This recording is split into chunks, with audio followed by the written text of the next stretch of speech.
শুটকি মাছের তরকারি যা একবার খেলে হাত চাটবেন বারে বারে। এইভাবে শুটকি মাছ রান্না করলে এক থালা ভাত তো অনায়াসেই সাফ। তো কিভাবে বানাবে এই রূপবাটির শুটকি মাছ, চলো ভিডিওটা দেখে শিখে নেওয়া যাক।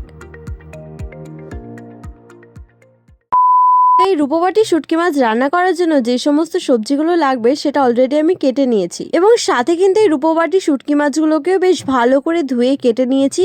এবং কি কি সবজি নিয়েছি সেটা তো তোমরা স্ক্রিনে দেখতেই পাচ্ছ। তবুও একবার বলি, নিয়েছি কুমড়ো, নিয়েছি আলু, পুঁইশাক এবং পেঁয়াজ কুচি, আর তার সাথে কয়েকটা টুকরো করে কাটা শিম। তো এবার রান্নাটা করার পালা। গ্যাসের চুলায় বসিয়ে দিয়েছি কড়াইটা গরম হতে, তারপরে তেল দিয়ে ভেজে নেব প্রথমেই রূপবাটি মাছগুলো। অবশ্যই মাছগুলোতে হলুদ মাখিয়ে নিও। তারপর গরম তেলের মধ্যে দিয়ে বেশ খানিকক্ষণ ধরে একটু নাড়াচাড়া করে নিও। খানিকক্ষণ নাড়াচাড়ার পরে কেটে রাখা পেঁয়াজগুলো দিয়ে দেবো এটার মধ্যে। তারপর পেঁয়াজ আর মাছটাকে ভাজতে ভাজতে তার মধ্যে দিয়ে দেবো কিছু মশলা, যেমন আদা রসুনের পেস্ট, প্রয়োজন মতো হলুদ গুঁড়ো এবং একটু লাল লঙ্কার গুঁড়ো এবং স্বাদ অনুসারে লবণ। ব্যাস, এই কয়েকটা মশলা হলেই কিন্তু রান্নাটা পুরো তৈরি। তো এই সমস্ত কিছুকে এবার বেশ ভালো করে নাড়াচাড়া করে নেব, যাতে মশলাগুলো খুব ভালোভাবে মিশে যায়।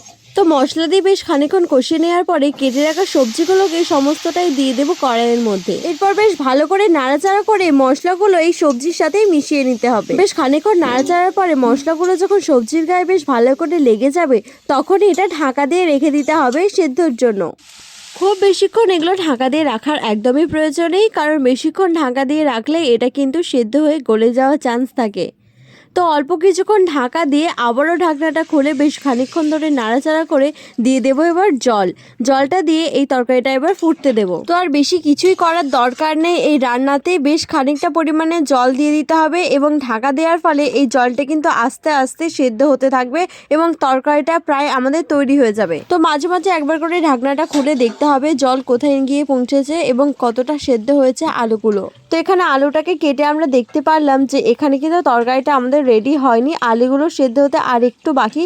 তো আমরা নামানোর আগে কিন্তু দিয়ে দিলাম একটু ভাজা মশলা দিয়ে আর একটুখানি এটাকে সেদ্ধ হতে দেব। তো তোমাদের ছোট্ট একটা টিপস শেয়ার করি, আলুটা যখন দেখবে সেদ্ধ হয়ে গিয়েছে তো কয়েকটা আলু ঘেটে দিয়ে দেবে এই তরকারির মধ্যে, তাহলে কিন্তু স্বাদটা আরেকটু সুন্দর আসবে। তো দেখো জলটা কিন্তু তরকারি পুরোটা শুষে নিয়েছে এবং এটা কিন্তু আমাদের একেবারে রেডি হয়ে গিয়েছে। তো গরম গরম ভাতের সাথে এই তরকারি কিন্তু একেবারে জমে যাবে। এক থালা ভাত কখন যে সাফ হয়ে যাবে তোমরা নিজেরাও বুঝতে পারবে না। আর ঠিক এইভাবে শুটকি মাছ কাউকে রান্না করে খাওয়ালে সে তো বুঝতেই পারবে না।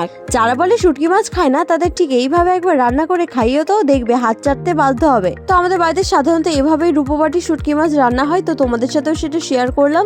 আর একটা কথা শেয়ার করি, আমার থেকে কিন্তু আমার বোনও শুটকি মাছ খেতে বেশি পছন্দ করে, এবং শুটকি মাছ হলে ও তো পুরো শুটকি মাছগুলো বেছে বেছে খেতে শুরু করে দেয়, এবং এই এক থালা ভাত কিন্তু বোনও শুটকি মাছ দিয়ে সাফ করে দিয়েছে। তো তোমাদের কাদের কাদের শীতের এই দুপুরবেলা শুটকি মাছ দিয়ে ভাত খেতে ভালো লাগে কমেন্টে নিশ্চয়ই জানিও। তো আজ ভিডিও এই পর্যন্ত, দেখা হবে নেক্সট একটা ভিডিওতে, এবং তোমরা কি রান্নার ভিডিও দেখতে চাও সেটাও কিন্তু আমাকে কমেন্ট করে জানাতে পারো, সেটা অবশ্যই আমরা ট্রাই করব। তোমরা যারা আমার চ্যানেলে নতুন তারা চ্যানেলটিকে প্লিজ সাবস্ক্রাইব করে দাও, তাহলে কিন্তু আমি নিজের হাতে রান্না করে তোমাদের খাওয়াবো। আরে একটা কথা তো বলতেই ভুলে গেছি, এই রান্নাটা কিন্তু খুবই সুন্দর হয়েছিল।